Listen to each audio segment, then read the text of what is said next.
रक्तबीज और मां काली की कहानी न केवल शक्ति बल्कि धैर्य, रणनीति और अदम्य साहस का भी प्रतीक है। यह कथा दुर्गा सप्तशती में वर्णित उन उग्र संघर्षों में से एक है जो देवताओं और असुरों के बीच लड़ा गया था। रक्तबीज एक अत्यंत शक्तिशाली असुर था जो अपने बल और वरदान से अहंकारी हो चुका था। उसे ब्रह्मा जी से वरदान प्राप्त था कि जब भी उसके शरीर से खून की एक बूंद गिरेगी, उस बूंद से एक नया रक्तबीज उतने ही बलशाली रूप में पैदा होगा।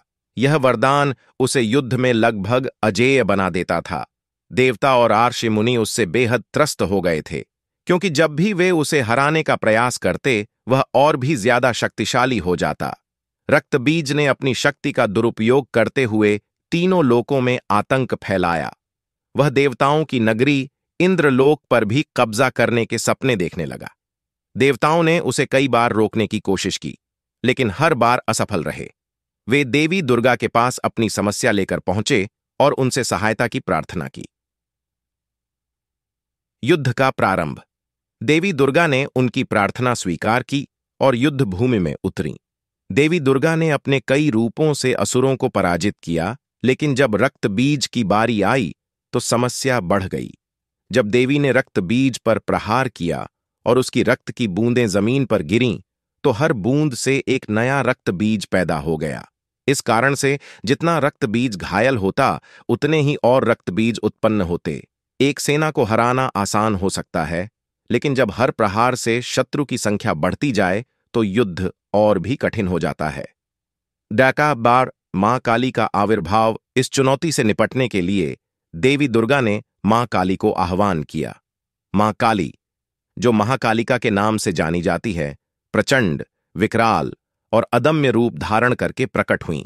उनका काला रूप, बड़ी बड़ी लाल आंखें, गले में नरमुंडों की माला और उनके 4 हाथों में शस्त्र उनके विनाशकारी रूप का प्रतीक थे। जैसे ही काली युद्ध भूमि में उतरी, उन्होंने क्रोध और प्रचंडता से रक्तबीज का संहार शुरू कर दिया। रक्तबीज को समझ नहीं आ रहा था कि यह नया संकट कितना बड़ा है। काली ने उसे मार मार कर जमीन पर गिरा दिया, लेकिन जब उसकी रक्त की बूंदें गिरने लगीं और नए रक्तबीज उत्पन्न होने लगे, तो काली ने अपनी लंबी और रक्त रंजित जीभ बाहर निकाली। अब वह प्रत्येक बूंद को जमीन पर गिरने से पहले ही अपनी जीभ से चाट लेती थीं, जिससे नए रक्तबीज उत्पन्न नहीं हो पाते थे। यार, भयंकर युद्ध और मां काली का क्रोध युद्ध इतना भयंकर था कि धरती और आकाश थर्रा रहे थे। मां काली का क्रोध इतना प्रबल था कि उन्होंने रक्तबीज को मार मार कर उसके शरीर को ध्वस्त कर दिया। जब वह रक्तबीज का संहार कर रही थीं, उनके साथ उनका वाहन, वह कुत्ता जिसका जिक्र आपने किया, भी था, जो उनके साथ खून चाट रहा था। यह कुत्ता प्रतीक है उस असीम शक्ति और श्मशान की ओर झुकाव का, जो काली का एक और पहलू है। जैसे जैसे युद्ध आगे बढ़ा, रक्तबीज के हर हिस्से को काली ने अपने भीतर समाहित कर लिया।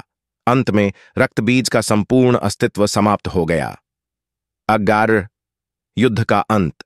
जब रक्तबीज पूरी तरह से समाप्त हो गया तो युद्ध समाप्त हुआ, लेकिन काली का क्रोध शांत नहीं हो रहा था। वह युद्ध के उन्माद में डूब गई थीं और सब कुछ विनाश करने लगीं। यह देखकर देवता फिर से चिंतित हो गए। काली का उग्र रूप जब नियंत्रित नहीं हो रहा था, तो भगवान शिव ने स्वयं उनके सामने आकर उन्हें शांत करने का प्रयास किया। उन्होंने काली के चरणों में अपने आप को समर्पित कर दिया। जब काली ने शिव को अपने चरणों के नीचे देखा, तो उनका क्रोध शांत हुआ और उन्होंने अपने विनाशकारी रूप से बाहर आकर संतुलन प्राप्त किया। मां काली की इस कथा का प्रतीकात्मक महत्व है। रक्तबीज असुर हमारी नकारात्मक प्रवृत्तियों का प्रतीक है, जो बार बार उभरती हैं, लेकिन उन्हें समाप्त करने के लिए हमें अपनी आंतरिक शक्ति, मां काली की तरह सक्रिय करनी होती है।